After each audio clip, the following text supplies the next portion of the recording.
नमस्कार, आप तमाम दर्शकों का एक बार फिर से स्वागत है फॉलो अप के इस लाइव सेशन में। आज तीसरा दिन है, 72 घंटे से अधिक हो गए हैं और पूरे देश में चर्चा सिर्फ एक ही बात को लेकर हो रही है, वो है पहलगाम की घटना और उसके बाद नेताओं के बयान, लोगों का मिजाज, पब्लिक का रिएक्शन। फॉलो अप के पेज पर भी आप तमाम लोगों का रिएक्शन, नेताओं का बयान सुन रहे होंगे। इनके अलावा भी कई स्तर से सूचनाएं आप तक पहुंच रही हैं, लेकिन सबसे अहम बात यह है कि इस घटना के बाद से झारखंड के दो नेता, एक बीजेपी के और एक जेएमएम के, अचानक से चर्चा में क्यों आ गए हैं, अचानक से लोग इनको सुन क्यों रहे हैं, इनका वीडियो वायरल क्यों हो रहा है या इनसे संबंधित कंटेंट को लोग ज़्यादा क्यों पढ़ रहे हैं। आज इसी मुद्दे पर चर्चा करेंगे। जो बीजेपी के नेता हैं उनका नाम निशिकांत दुबे है, जो गोड्डा से सांसद हैं और एक बताई जा रही है कि 10 दिन लगभग पहले उन्होंने गुलमर्ग में एक पार्टी दी थी। और गुलमर्ग आप समझ रहे हैं कश्मीर के इलाके में आता है। ये पार्टी किस बात को लेकर थी, क्या हुआ, क्यों आखिर वो घटना के बाद ये पार्टी अचानक चर्चा में आ गई। और दूसरे झारखंड के नेता सुदीप सोनू हैं, क्या उनका कटाक्ष या स्लिप ऑफ टंग चर्चा में है या कोई और भी वजह है। इसी मुद्दे पर हम बात करेंगे। हमारे साथ दोनों सहयोगी सन्नी सरद और जितेंद्र कुमार दोनों हैं इस वक्त हमारे साथ। सन्नी, सबसे पहला सवाल आपसे, निशिकांत दुबे जैसे इन दिनों लगातार वो चर्चा में है, चाहे वो चीफ जस्टिस पे उनका दिया गया बयान हो, उसके बाद कलमा सीखने की बात हो या फिर कोई और, अब क्यों चर्चा में है निशिकांत दुबे इतना? हाँ बिल्कुल, देखिए निशिकांत दुबे एक तो पिछले दिनों उन्होंने पोस्ट किया था कि मैं कलमा सीख रहा हूँ, पता नहीं कब काम आ जाए। और उसके बाद आज सुबह से वो चर्चा में इसलिए हैं क्योंकि इंडियन एक्सप्रेस में एक खबर छपी है कि 10 दिन पहले गुलमर्ग में उन्होंने अपना मैरिज एनिवर्सरी सेलिब्रेट किया था और जिसमें काफ़ी सुरक्षा व्यवस्था जो है बहुत मजबूत थी और कई लोग वहाँ पर पहुँचे थे, जश्न मनाया गया था। तो कंपेयर करके एक सवाल जो है खड़ा किया जा रहा है कि जहाँ पर ये घटना घटी जम्मू कश्मीर के पहलगाम में, जिस घाटी में जहाँ पर कि एक भी सुरक्षाकर्मी नहीं थे, 2000 से अधिक पर्यटक थे, तो वहाँ सुरक्षाकर्मी नहीं मौजूद थे। जबकि 10 दिन पहले बीजेपी के एक सांसद वहाँ जाते हैं, अपनी शादी की सालगिरह सेलिब्रेट करते हैं और वहाँ पर इतनी सुरक्षा व्यवस्था जो है उन्हें दी जाती है। और यही वजह है कि सुबह से कह सकते हैं कि देश भर में चर्चा है और लगातार लोग सवाल पूछ रहे हैं। सुदीप सोनू क्यों चर्चा में आ गया अचानक? सुदीप सोनू का कल से ही एक वीडियो क्लिप, उनका एक बयान वायरल हो रहा है। वो लोहरदगा गए हुए थे, लोहरदगा में मीडिया ने उनसे पहलगाम घटना के बारे में पूछा। सुदीप सोनू ने बताया कि नहीं, मीडिया ने पूछा कि पुलवामा अटैक हुआ है उस पर क्या कहेंगे, तो सुदीप सोनू ने कहा कि हमने ही उन्हें करेक्ट किया कि पुलवामा नहीं पहलगाम में अटैक हुआ है। और उन्होंने कहा था कि हिमाचल प्रदेश के जो मुख्यमंत्री हैं उन्हें इस्तीफा दे देना चाहिए। आज उसी मामले पर उन्होंने एक प्रेस कॉन्फ्रेंस बुलाया था और प्रेस कॉन्फ्रेंस में उन्होंने कहा कि एक तरीके से तंज था उनका कि भाई देश में ऐसी स्थिति है कि आप प्रधानमंत्री से इस्तीफा नहीं मांग सकते। यहाँ के भारतीय जनता पार्टी के जो नेता हैं, जब रांची में कोई एक व्यक्ति की हत्या होती है तो सड़क पर उतर जाते हैं, विरोध प्रदर्शन करने लगते हैं और सरकार से इस्तीफा मांगते हैं। लेकिन अभी स्थिति ऐसी है कि न नेता न मीडिया कोई भी सरकार से उस हिसाब से बात कर पा रहा है और न सवाल पूछ रहा है। और यही वजह है कि पत्रकार की जो भूमिका है मैं अदा कर रहा था और मैंने तंज के रूप में कहा कि हिमाचल प्रदेश के जो मुख्यमंत्री हैं उन्हें इस्तीफा दे देना चाहिए। लेकिन आज ये बयान देने के बाद फिर से वो एक बार बीजेपी नेता के निशाने पर आ गए, क्योंकि बोलते बोलते उन्होंने कहा कि जो जम्मू कश्मीर है वो केंद्र शासित प्रदेश है और वहाँ जो है महबूबा मुफ्ती के मुख्यमंत्री हैं, उनसे वो इस्तीफा मांगना चाहिए। तो ये भारतीय जनता पार्टी कर रही है कि इनका तो भूगोल गड़बड़ था, जीके भी पूरी तरह से गड़बड़ है। तो यही जो है सवाल लगातार उठ रहे हैं और सुदीप सोनू और निशिकांत दुबे, यही वजह है कि दोनों चर्चा में हैं। निशिकांत दुबे का जैसा बता रहे हैं सन्नी की शादी के 25 साल पूरे हुए थे और एक क्रॉस द पार्टी लाइन वहां नेता पहुंचे थे, तो जाहिर सी बात है कि कोई सांसद जो इतना वरिष्ठ सांसद है वो पार्टी अगर गुलमर्ग में दे रहा है अपनी शादी की सालगिरह का और वहां हर दल के नेता पहुंचे थे, तो सब वीवीआईपी ही पहुंचे होंगे, लिहाजा इस वजह से उनको ज्यादा सिक्योरिटी दी गई, या फिर ये तुलना ही करना गलत है कि एक सांसद की पार्टी होती है गुलमर्ग में तो इतने सिक्योरिटी फोर्सेस लगाए जाते हैं और जहां हजारों और लाखों की संख्या में पर्यटक जा रहे हैं वहां एक अदना सिपाही भी नहीं लगता। देखिए, निशिकांत दुबे भाजपा के और देश के चर्चित नेताओं में एक हैं, तो उनका कोई भी एक्टिविटी मतलब खासकर हाल के दिनों में अगर देखिएगा 2-4-5 साल से जब से वो सांसद बने हैं, उनका कोई भी एक्टिविटी एक तो चर्चा में आती ही है और दूसरा क्या है कि वो कुछ इस तरह के बयान या ट्वीट करते हैं जो अपने आप को चर्चा में लाते हैं। अब सुरक्षा का जहाँ तक सवाल है उनकी पार्टी में, तो उनके पार्टी में वीवीआईपी लोग पहुँचे थे, उनको सुरक्षा मिलनी ही चाहिए और दिया जाना चाहिए और सुरक्षा मिली है तो कोई ये आपत्तिजनक बात नहीं है। लेकिन जो पहलगाम की में जो घटना हुई है वहाँ भी इतने सैलानी आ रहे हैं तो वहाँ भी सुरक्षा का व्यवस्था तो किया ही जाना चाहिए था। तो दोनों का तुलना नहीं की जानी चाहिए, लेकिन निशिकांत दुबे के पार्टी को अगर सुरक्षा मिल रही है तो इतने बड़े सैलानी और देश विदेश के सैलानी आ रहे हैं तो उनको भी सुरक्षा तो मिलनी चाहिए। पीड़ित परिवार के भी मन में यही था, जिस तरीके से गुजरात में जिस महिला ने अपने पति को खोया, केंद्रीय मंत्री गए थे वहां पे भी उनको रो रो कर यही कह रही थी कि हम टैक्स भरते हैं, हम टैक्स पेयर हैं, हमारे सुरक्षा में आप कोई फोर्स जवान नहीं लगाते हैं, जबकि उतना संख्या में हम लोग टैक्स देते हैं, अपने राज्य में भी देते हैं, जहां जाते हैं वहां भी टैक्स देते हैं, और जब आपके नेता जाते हैं, मंत्री जाते हैं, वो अमित शाह का चर्चा कर रही थी, तो गाड़ियों का काफिला जाता है, फोर्स आगे पीछे स्कॉट करती जाती है।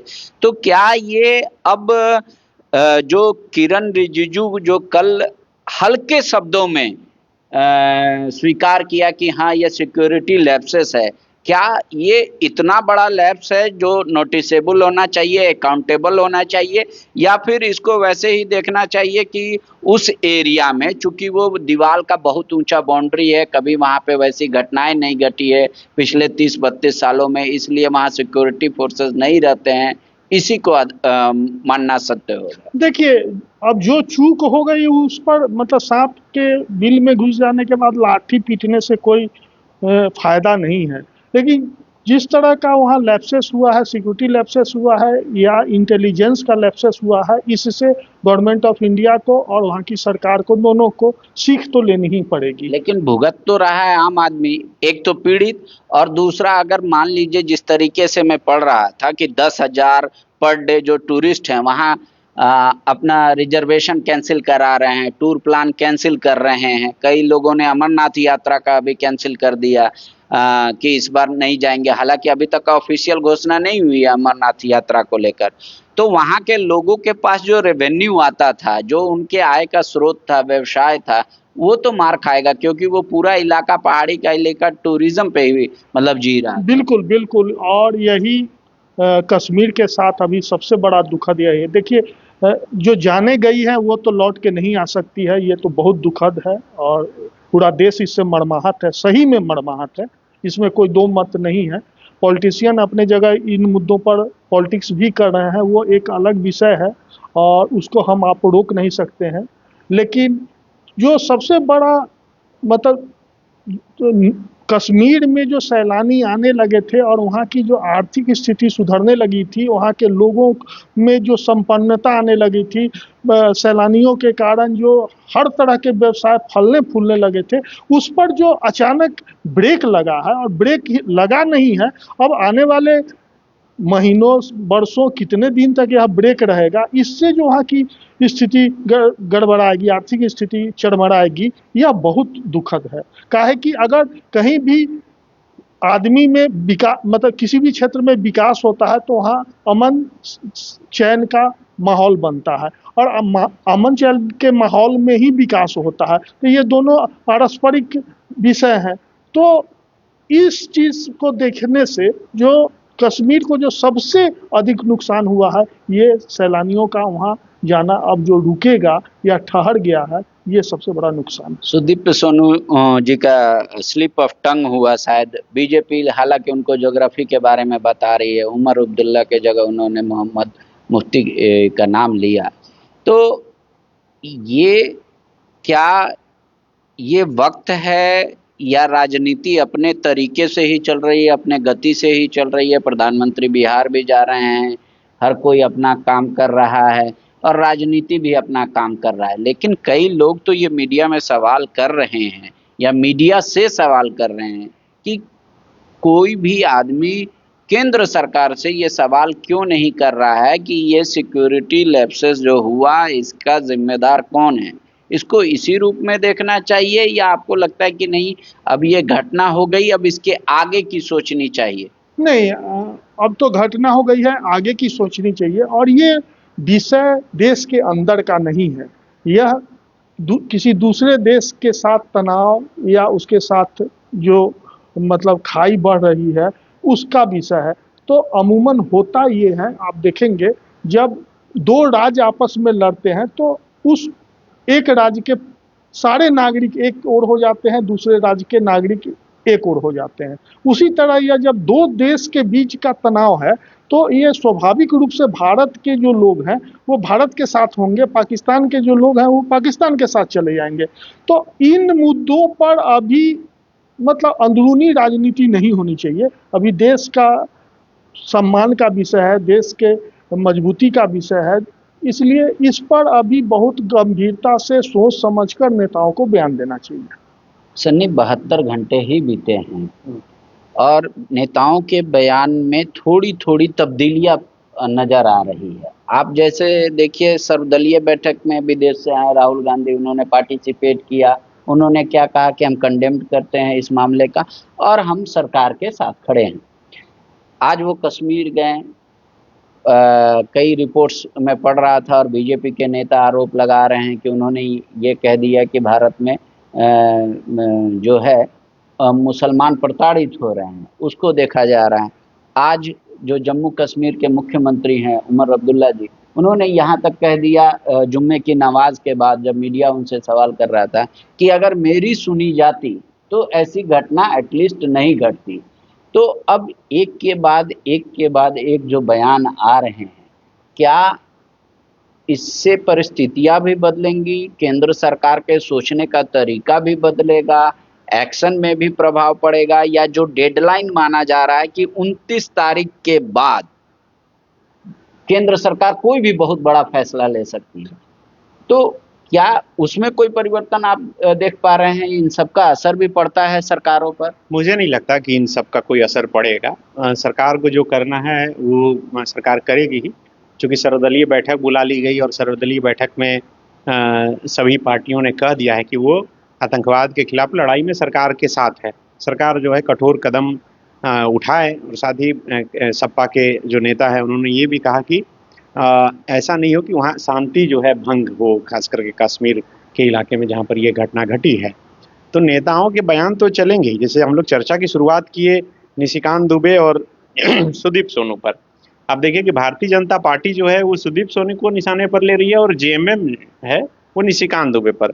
झारखंड मुक्ति मोर्चा का आपसे थोड़ी देर पहले एक प्रेस विज्ञप्ति आया है, उसमें जो झारखंड मुक्ति मोर्चा के केंद्रीय महासचिव हैं मनोज पांडे, वो लिख रहे हैं कि भाजपा को देशवासियों के दर्द का एहसास है तो पार्टी से सांसद को निकाले। साथ ही ये विनोद पांडे मांग कर रहे हैं, झारखंड मुक्ति मोर्चा मांग कर रहा है, विनोद पांडे मांग कर रहे हैं। वो कह रहे हैं कि निशिकांत दुबे का वीआईपी तमाशा भाजपा की जन विरोधी नीतियों का काला सच है। निशिकांत दुबे का वीवीआईपी सुरक्षा में शादी की सालगिरह का तमाशा जनता के जख्मों पर नजर है। अब दूसरी तरफ आप देखिए जिस तरह से सुदीप सोनू बयान दे रहे हैं, केंद्रीय राज्य रक्षा मंत्री हैं रांची के सांसद संजय सेठ, उन्होंने सुदीप सोनू का दोनों बयान लगाया है। बयान देखकर भी लग रहा है और उन्होंने खुद बोल भी दिया है कि वो तंज पे उन्होंने कहा था, लेकिन आज फिर उनकी जुबान फिसली। उस पर संजय सेठ ने लिखा है कि कभी पहलगाम में हुए आतंकी हमले के लिए हिमाचल के सीएम से इस्तीफा मांगते हैं, तो कभी महबूबा मुफ्ती को जम्मू कश्मीर का मुखिया बताते हैं। झारखंड के मंत्री का यह हाल है। दुर्भाग्य है, जिस मुद्दे पर देश एकजुट है वह मुद्दा ही मंत्री जी को समझ नहीं आ रहा है। तो बयान दोनों तरफ से आ रहे हैं, एक दूसरे को घेरने की कोशिश की जा रही है, लेकिन सरकार क्या कुछ कदम उठाएगी, 5 जो बड़े कदम उठाए उसके बाद और क्या एक्शन होना है, उस पर सबकी निगाह टिकी है और वही सब कोई जानना चाह रहा है। 29 तारीख माना जा रहा है डेडलाइन है, क्योंकि 29 तारीख तक जो इलाज कराने आए हैं भारत पाकिस्तान के लोग, उनको कहा गया है कि 29 तारीख तक आप भारत छोड़ दीजिए। तो ये माना जा रहा है, ये प्री एजम्पशन लगाया जा रहा है अपने तरफ से कि 29 तारीख के बाद केंद्र की सरकार अगर कोई कड़ा कदम उठाएगी, फैसला लेगी तो लेगी। क्या आपको लगता है कि ऐसे जो परिस्थितियां और समय के साथ नेताओं के बयान में तब्दीली हो रही है, इसका भी कुछ असर पड़ेगा केंद्र की सरकार पर, या आपको लगता है कि नहीं, मोदी जी ने जो मन बना लिया है या केंद्र की सरकार ने जो मन बना लिया है, और जिस तरीके से पूरे देश में आप वीडियो देखे, हर कोई ये कह रहा है कि भाई मोदी जी को अटैक करना चाहिए, केंद्र की सरकार को अटैक करना चाहिए, उनको खत्म करना चाहिए, मतलब यही माहौल क्या असर करेगा केंद्र पर या नेताओं के बयान पे? देखिए, नेताओं के बयान का कोई असर इस तरह के मामलों पर नहीं होता है। और हम लोग 2 दिन से चर्चा भी करते जा रहे हैं, जैसे जैसे समय बीतेगा, आज सुदीप सोनू का जवान फिसली है और दूसरे नेताओं का फिसलेगा, और आरोप प्रत्यारोप मतलब लगाते रहना और चर्चा में बने रहना भी एक अब इन लोगों का स्वभाव बन जाएगा। आप देखेंगे, ये आने वाले दिनों में आपको साफ दिखेगा। अब देखिए, निशिकांत दुबे का ही मामला ले लीजिए, तो पिछले 4 दिन से लगातार वो अपने सोशल मीडिया अकाउंट पर कुछ ना कुछ डाल रहे हैं, और अभी मतलब आधा घंटा पहले उन्होंने फिर ट्वीट किया है जो ये बलूचिस्तान की निर्वासित प्रधानमंत्री नायल कादरी को मतलब कोट करते हुए उन्होंने कहा है कि उन्होंने भी कहा है कि जो प्रधानमंत्री जो हमारे हैं वो बोलते कम है, करते ज़्यादा हैं। और कादरी के हवाले से उन्होंने कहा है कि वो बोल रही हैं जो पाकिस्तान कैसे कैसे खंड खंड हो रहा है, यह नज़ारा भर है। मतलब तो इस तरह का कुछ भी बयान देके और चर्चा में बने रहना कुछ नेताओं का स्वभाव ही हो गया है।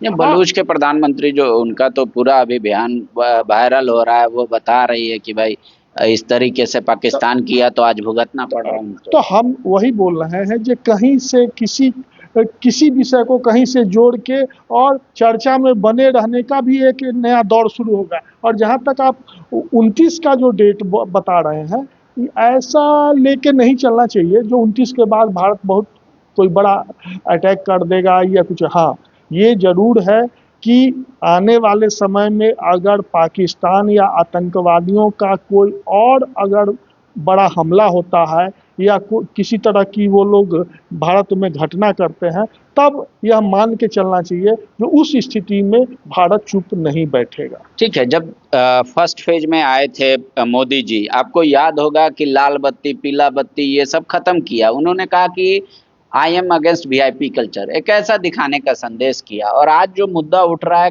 जेएमएम ये कह रही है कि वीआईपी कल्चर के जनक ही है बीजेपी, और ये इनकी मानसिकता दिखाती है कि आम लोग का सुरक्षा इनकी नज़र में कोई मायने नहीं रखता। क्या आपको लगता है कि सचमुच वीआईपी कल्चर आज भी है जो सवालों के घेरे में है? आज न सिर्फ है, ये पहले भी रहा है और आगे भी रहेगा। इसका सिर्फ स्वरूप बदलते रहेगा। कभी आप लाल बत्ती हटा दीजिएगा, आप रांची में ही देखेंगे तो हूटर का उपयोग चुनिंदे लोगों मतलब वीआईपी को ही दिया गया है। वो पुलिस वाले कर सकते हैं, आम आदमी तो कर ही नहीं सकता। नहीं कर सकते, आम आदमी नहीं कर सकते, लेकिन जिन चुनिंदे वीआईपी को दिया गया है हूटर के उपयोग का मतलब अधिकार, आप देखेंगे कि मतलब विधायक मंत्री और ये लोग भी हूटर बजाने लगते हैं। तो वीआईपी कल्चर न कभी खत्म हुआ है न होगा, इसका समय समय पर स्वरूप बदलेगा। वीआईपी कल्चर को लेकर जेएमएम भी टारगेट कर रहा है निशिकांत दुबे, और जो उनको वहाँ गुलमर्ग में सुरक्षा मिली। आप भी आए दिन लोगों से मिलते रहते हैं, प्रतिदिन लोगों से, हजारों लोगों से मिलते हैं, और जिस तरीके से गुजरात में उस पीड़ित महिला ने भी वीआईपी कल्चर को लेकर सवाल उठाया केंद्रीय मंत्री के पास कि भाई आपकी सुरक्षा सर्वोपरि है और एक देश में टैक्स पेयर की सुरक्षा कोई मायने नहीं रखती। क्या आपको लगता है कि अब इस विषय पर भी फिर से चर्चा करनी चाहिए, सिर्फ लाल बत्ती या पीला बत्ती हटाने से बात नहीं बन रही है? ये चर्चा तो होगी और चर्चा के बाद हो सकता है कि कुछ निर्णय हो, लेकिन जैसा कि सर ने भी कहा कि ये कल्चर खत्म नहीं होगा, इसका स्वरूप भले ही बदल जाए। अब देखिए कि सवाल ये है, निशिकांत दुबे के बहाने सवाल झारखंड मुक्ति मोर्चा, राजद, अभी पप्पू यादव ने मैं पढ़ रहा था, उन्होंने सोशल मीडिया पर लिखा है कि निशिकांत दुबे ने कलमा पढ़कर अपनी शादी की सालगिरह मनाया या फिर कॉरपोरेट को बलमा बना कर किया। तो ये तरीके से, हर तरीके से सवाल ये उठाया जा रहा है कि निशिकांत दुबे एक खास व्यक्ति हैं। इसका मतलब ये है कि जम्मू कश्मीर जैसे संवेदनशील जगह पर भी आम व्यक्ति के लिए और खास व्यक्ति के लिए अलग अलग सुरक्षा व्यवस्था है। एक सांसद जाता है और वहाँ पर किस तरह से उन्हें सुरक्षा दी जाती है और कैसे जो है वो अपनी शादी की सालगिरह सेलिब्रेट करते हैं, और 2000 पर्यटक को बिना कोई सुरक्षा कर्मी के छोड़ दिया जाता है। तो इसी को लेकर सवाल खड़ा हो रहा है। अब इसके जवाब में देखिए कई तर्क हो सकते हैं। तर्क ये भी हो सकता है कि वो सांसद हैं, भारतीय जनता पार्टी से जुड़े हुए हैं, और सब उनके यहाँ वीआईपी लोग ही सब उनके यहाँ वीआईपी लोग ही आए हुए होंगे, तो जाहिर सी है कि उन्हें सुरक्षा तो मिली होगी।